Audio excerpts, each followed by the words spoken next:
Hello students, in this module we will be doing the question answers of chapter 3, that is salient features of the constitution, second part. So regarding this, question number 1 we will move on to what are known as directive principles of state policy. In regards to this, we will do the first answer over here. In the meaning of the directive principles, you will write it as whatever I have marked in the brackets, that will be your answer number 1. If you can see, I have underlined a particular part in between, that is the different answer. So I'll read it out. Answer 1 is the directive principles are the guidelines to be followed by the government in the governance of country.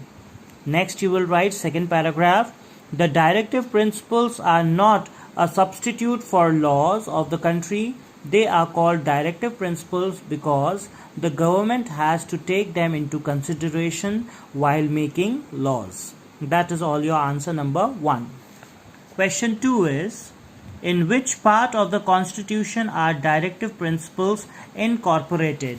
So your answer number 2 will be part 4 of the constitution has the directive principles of state policy under article 36 to article 51. Question number 3.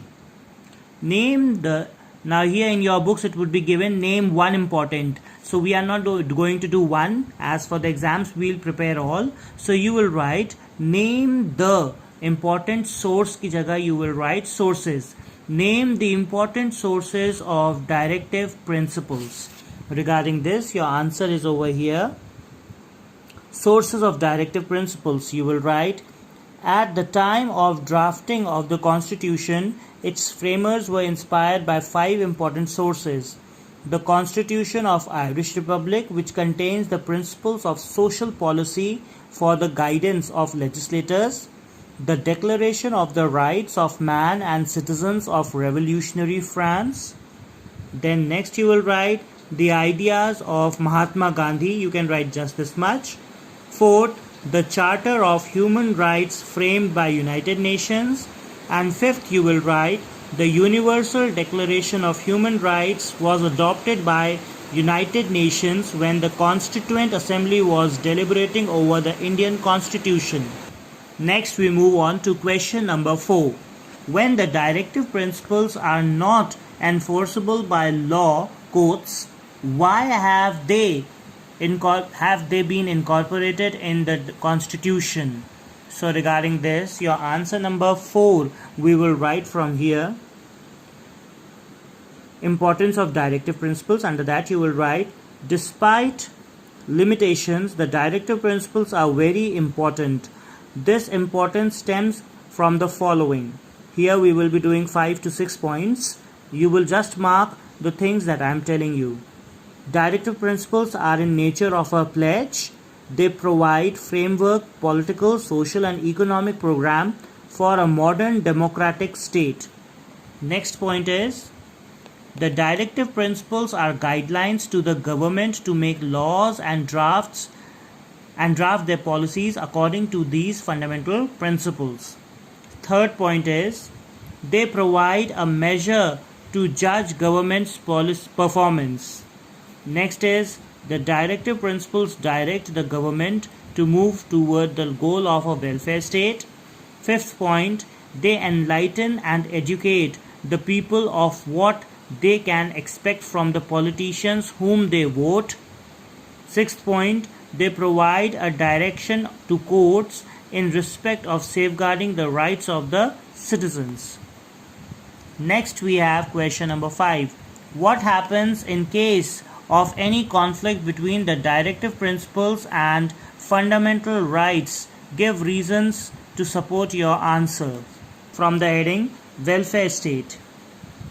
In case of any conflict between the directive principles and fundamental rights, the former shall prevail. This is because the welfare of the people as a whole is of paramount importance over that of an individual. Lastly, we have question number 6. Name the 3 measures. In your books it is given 2. We will do all 3 of them. Name the 3 measures taken by the government towards implementation of directive principles of state policy. Here you will write, your answer is going to be long. You will write first Ayushman Bharat Yojana. Under this you will write is a centrally sponsored health scheme launched in 2018.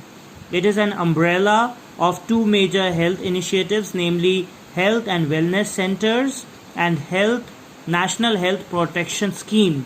The scheme will cover 10 crore poor and vulnerable families, providing coverage up to 5 lakh rupees per family per year for secondary and tertiary care hospitalization.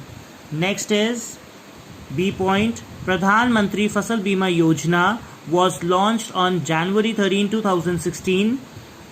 Under this scheme, farmers will have to pay a uniform premium of 2% or for all Kharif crops and 1.5% for all Rabi crops.